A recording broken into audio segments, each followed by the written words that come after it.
es el anuncio de la credencialización del Servicio Universal de Salud a partir del 2 de abril. Vamos a escuchar. Oyes Risco.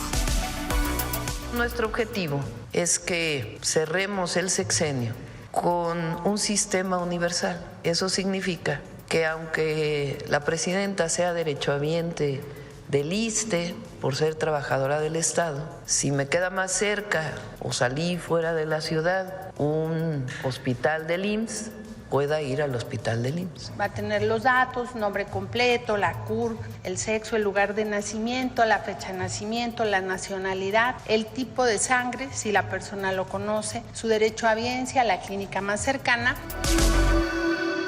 Es lo que ha señalado la presidenta de la República, un anuncio que se hizo hace ya varias semanas en torno a la generación del Servicio Universal de Salud. Lo que propone es que todos los expedientes de los asegurados, de los afiliados al IMSS Bienestar, al ISSSTE, se encuentren en una base de datos común y que, bueno, quienes padezcan alguna enfermedad y requieran los servicios públicos de salud del Estado mexicano puedan acudir indistintamente. Un reto que parece mayúsculo ante la precariedad del sistema de salud mexicano. Está en la línea telefónica el doctor Felipe González. Él es Jesús Felipe González. Él fue presidente de la Sociedad Mexicana de Salud Pública. Doctor, ¿qué tal? Buena tarde. Buenas tardes, ¿cómo estás, Primitivo? A tus órdenes. Bien, Jesús Felipe. Pues muy interesados. Es una apuesta que parece muy ambiciosa en uno de los puntos débiles, ¿no?, que ha tenido la Cuarta Transformación. Primero, con el desmantelamiento del famoso Seguro Popular, el INSABI que no pudo arrancar, la falta de medicamentos, los problemas con las vacunas. Tener un sistema de salud oficial, un sistema de salud integrado por las diferentes instituciones del Estado mexicano, ¿es posible, es viable? Mira, yo lo veo poco viable. Es un programa ambicioso, pero muy complejo ya en el tema de la operación. Y te pongo algunas cuestiones puntuales sobre esto. Primero, todo este año se habla de que van a credencializar a toda la población de 24 entidades con una credencial única para un servicio unificado de salud. Problema, tú tienes diversos tipos de financiamiento de las instituciones que brindan seguridad social. Y el ejemplo te lo pongo en la Ciudad de México. Ciudad de México es uno de los estados que transfirieron los recursos de la Secretaría Estatal de la Ciudad de México a lo que se llama Bienestar. Problema real, si yo soy derechohabiente del IMSS, es decir, yo tengo un trabajo fijo, pago impuestos, el financiamiento del IMSS ordinario es una tercera parte la paga el Estado mexicano, una tercera parte la pagan los patrones y una tercera parte la paga el trabajador. Eso me da derecho a tener un sistema y atenderme, por ejemplo, en el Centro Médico La Raza o en el Centro Médico Siglo XXI. Si ya de por sí muchas veces este sistema está congestionado, es decir, está lleno, en el momento en que alguien que no tenga esta derechohabiencia vaya y se atienda ahí, me está quitando a mí un lugar. Y el problema aquí es, ¿el financiamiento va a permanecer o entonces ya los patrones y el trabajador ya no van a tener que aportar sus cuotas de seguridad social, ¿no? Correcto. Igual pasa con las Fuerzas Armadas, igual pasa con Marina, igual pasa con el ISSSTE, donde el gobierno mexicano asume las 2/3 partes porque es parte como Estado mexicano y parte como patrón. Y entonces igual va a pasar.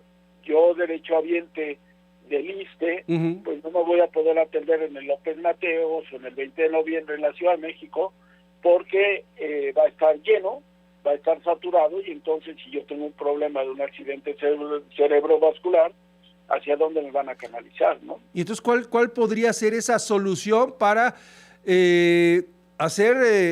colocar a todos, digamos que con el mismo piso?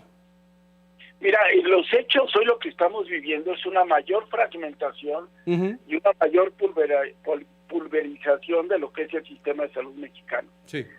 Esto mismo que están arrancando hoy se inició hace 20 años, 24 años, con el llamado Seguro Popular o la Comisión Nacional de Protección Social en Salud. Tú recordarás, hubo también todo un proceso de credencialización y de aseguramiento para poder indicar cuánto dinero per cápita ibas a dar en términos de este financiamiento, con base a estudios actuariales, con base, como lo hace cualquier aseguradora. ¿No? El problema fundamental aquí es qué tipo de servicio vas a dar.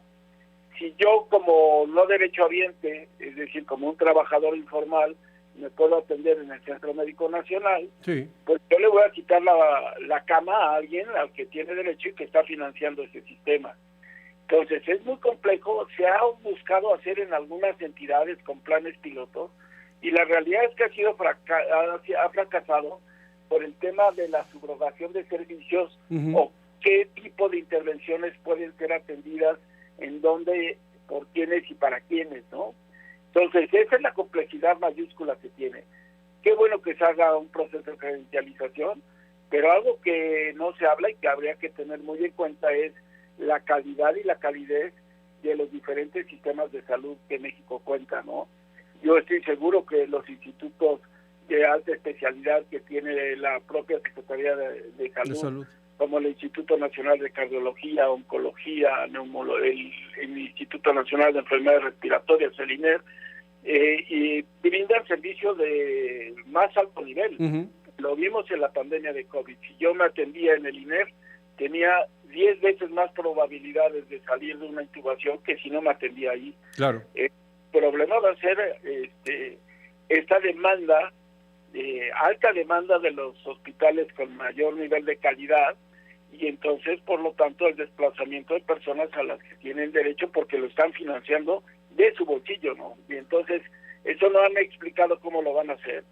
Es digamos que es una buena intención, que sería plausible, pero desde el momento que está en la Secretaría del Bienestar y no está planteado desde la cabeza salud, claro, de la Secretaría de Salud, claro, yo veo que va a pasar lo que está sucediendo hoy con el médico en tu casa, que lo tiene Bienestar y no lo tiene la Secretaría de Salud, ¿no? Doctor, tengo que hacer una pausa. ¿Me aguantas 2 minutos en la línea para concluir? Porque hay preguntas importantes. Gracias. Sí, regresamos. Vamos en la conversación con el doctor Jesús Felipe González Roldán, expresidente de la Sociedad Mexicana de Salud Pública, sobre este proceso para permitir sí, que cualquier derechohabiente de los diferentes sistemas de salud a nivel federal puedan acudir, sin importar si tú estás afiliado al IMSS, que puedas acudir al ISSSTE o que puedas ir al IMSS Bienestar, algo que ya nos comenta Jesús Felipe, que es muy, muy complejo por las características y por la capacidad de las propias instituciones de salud que están bajo el control de la federación.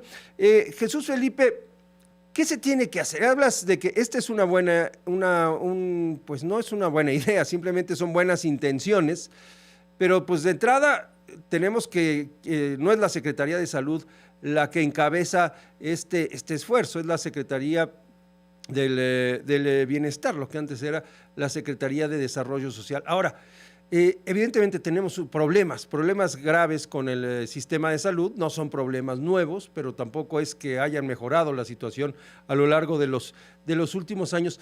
¿Qué se tendría que hacer primero para garantizar la operación y la atención adecuada a los derechohabientes y luego dar este paso que ya sería como ahora sí que de un segundo piso, ¿no? Hablando en términos políticos.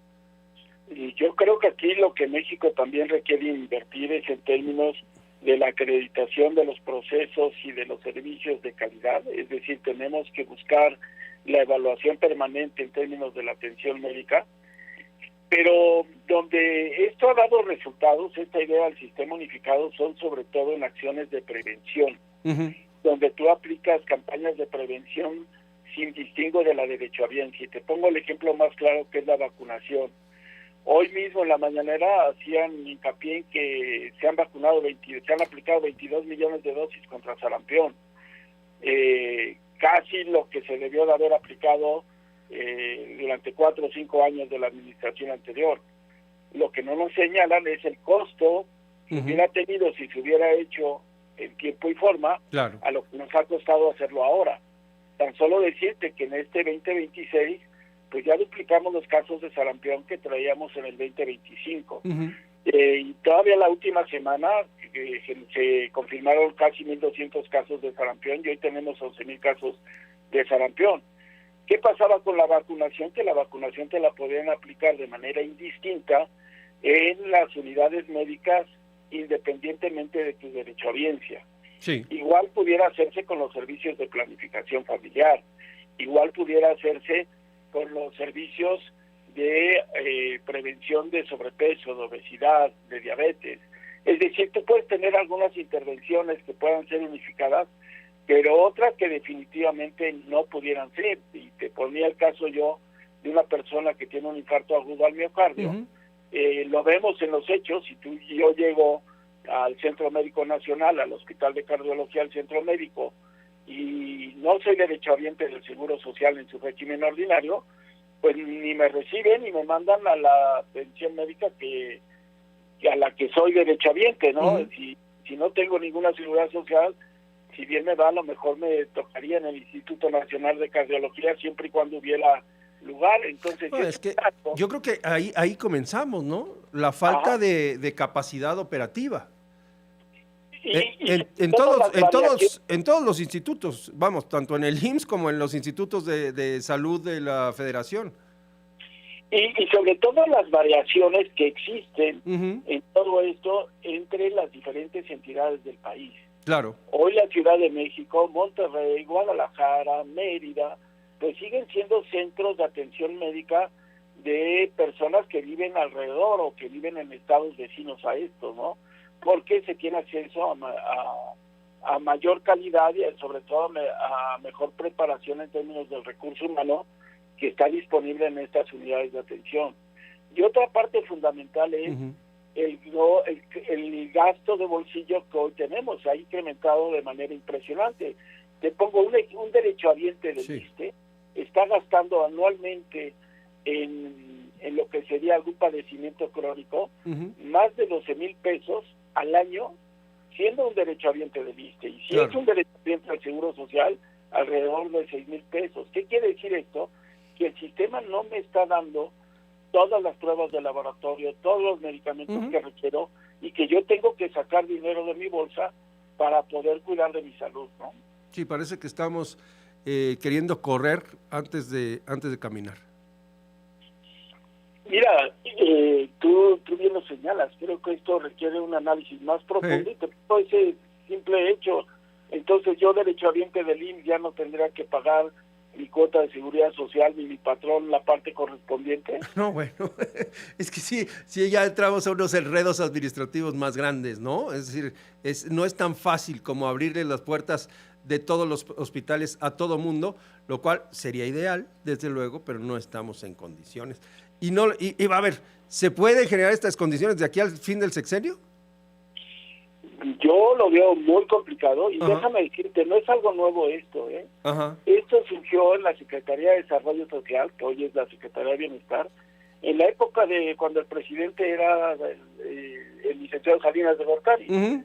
El entonces secretario era Luis Donaldo Colosio, y el encargado de esto era el doctor José Narro Robles. Y sí, esto propuso temas como este de salud en tu casa, y justo se propuso también este tema de la credencialización para unificar sistemas. Y si tú analizas los diferentes discursos en los últimos 40 años, todo el mundo habla de la universalización en los sistemas de salud. Son hasta propuestas de campaña que se dicen muy fácil, suenan muy bonito, pero que son muy complejas de llevar a concretarse o a realizarse, ¿no? Entonces, por eso yo lo pongo en esta perspectiva.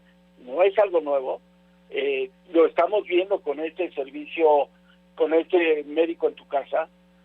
Recordarás que cuando el PRD gobernó la Ciudad de México, se tuvo este servicio de médico en tu casa en la Ciudad de México, y que luego se trató de llevar a diferentes entidades, pero que tenía un costo muy alto para el beneficio que generaba en la población, y eso es algo que hay que considerar. Ya tan solo hablan de que en la credencialización se van a gastar 3,500 millones de pesos, ¿no? Uh-huh. Sí, claro, eso es nada más. Cuando tiene recortes a programas importantes de salud, ¿no? Ese es el otro lado, ¿no? Poco dinero para los programas de salud y pretender generar este sistema unificado, pues sí está cuesta arriba. Doctor, muchísimas gracias por tomarnos la llamada.